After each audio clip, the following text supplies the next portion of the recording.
Hello friends, સ્વાગત છે તમારું માકા સ્વાદમાં।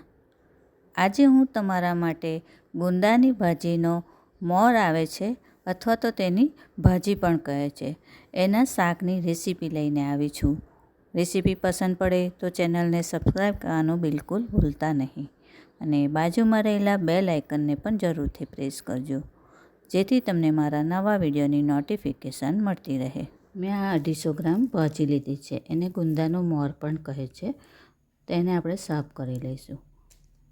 તો એ આવી ડાળખા સાથે જ આવે છે, તો આવી ને કુમળી ડાળખીઓ તોડી લેવાની અને આવો જે મોટો ભાગ હોય એ કાઢી નાખવાનો।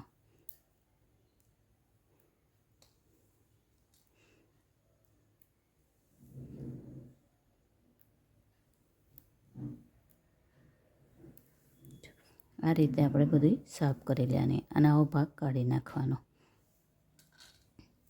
ભાજી આપણી બધી સાફ થઈ ગઈ છે, તો આને આપણે બનાવી લઈશું।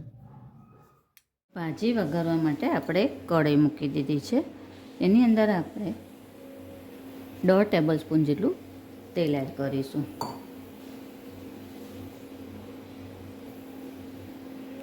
1/4 ટીસ્પૂન જેટલું જીરું,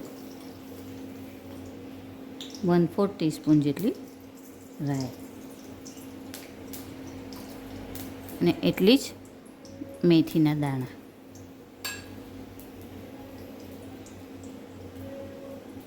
હવે રાઈ જીરું આપણું તતડી ગયું છે, તો અંદર 1 ટીસ્પૂન જેટલું સમારેલું લસણ અને એક મીડિયમ સાઇઝની ડુંગળીને આવી છે જેની સમારીને લીધી છે તે એડ કરીશું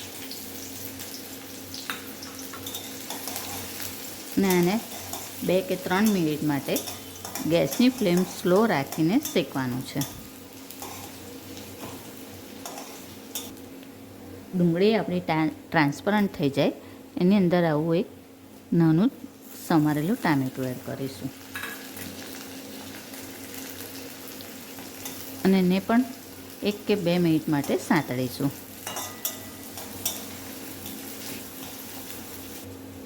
આ બધું સંતળાઈ ગયું છે, તો એની અંદર 1/8 ટીસ્પૂન જેટલી હિંગ એડ કરીશું, 1/4 ટીસ્પૂન જેટલી હળદર, 1 ટીસ્પૂન લાલ મરચું। હવે એની અંદર આપણે આ જે ભાજી સાફ કરી હતી એને મેં પાણીમાં પલાળી રાખી હતી, તો એ એડ કરી દઈશું।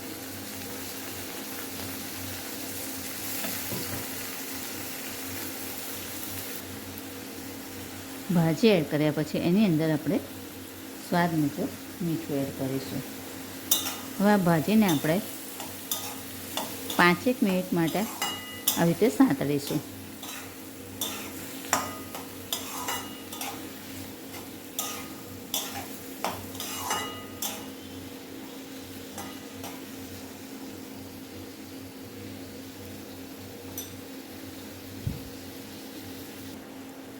પાંચ 7 મિનિટ પછી એની અંદર આપણે આવી અડધી વાટકી ખાટી છાશ એડ કરીશું અને અડધી વાટકી પાણી એડ કરવાનું।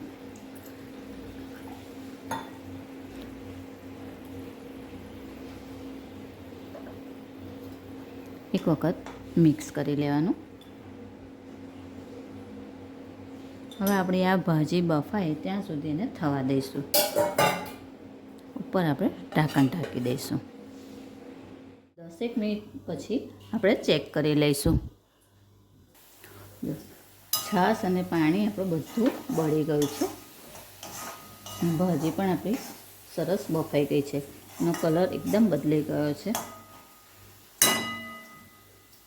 હવે આપણે 1 ટીસ્પૂન જેટલું છેલ્લે ધાણા જીરું એડ કરીશું।